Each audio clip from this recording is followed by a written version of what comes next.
ముందుగా సనాతన ధర్మ కుటుంబీకులందరూ కూడా శుభాభివందనాలు. ఈ రోజు నేను మీతో చర్చించాలనుకున్న ఆలయం ఉత్తరాఖండ్ లో ఉన్నటువంటి శ్రీ గుప్తకాశీ యొక్క ఆలయ విశేషాలు ఈ రోజు మనం తెలుసుకుందాం.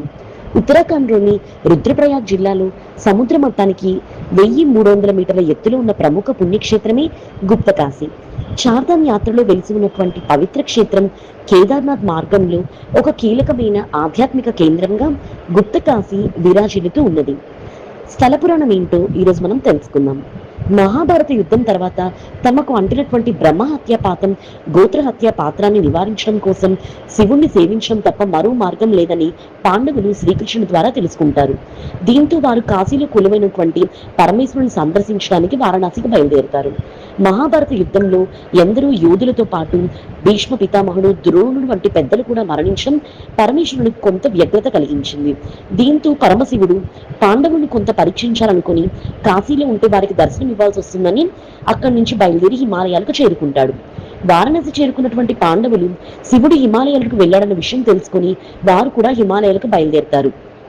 కానీ అప్పటికీ శివుడు అక్కడ పాండవులు కనిపించకుండా రహస్యంగా దాగి ఉంటాడు. శివుడిని వెతుకుతూ పాండవులు కూడా ఆ ప్రాంతానికి బయలుదేరతారు. ఆ ప్రదేశమే గుప్తకాశీ. శివుడు పాండవులకు దర్శనం ఇవ్వకుండా గుప్తంగా దాక్కున్నాడు కాబట్టి ఆ ప్రదేశానికి గుప్తకాశీ అనే పేరు వచ్చిందని స్థల పురాణం ద్వారా తెలుస్తుంది. అయితే గుప్తకాశీలో కూడా పాండవులకు దర్శనం ఇవ్వడానికి పరమేశ్వరుడు ఇష్టపడడు. వృషభ రూపంలో పాతాళాలకు వెళ్ళడానికి సిద్ధమవుతాడు. అప్పుడు భీముడు ఆ నంది కాళ్లను గట్టిగా పట్టుకొని పైకి లాగుతాడు.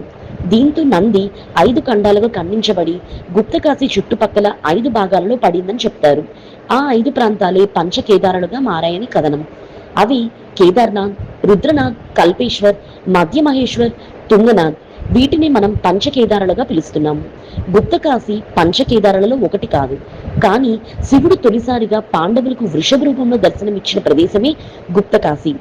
మరి తెలుసుకున్నారు కదా గుప్తకాశీ యొక్క ఆలయ విశేషాలు. ఈ వీడియో చూసిన మీ అందరికీ కూడా కృతజ్ఞతలు.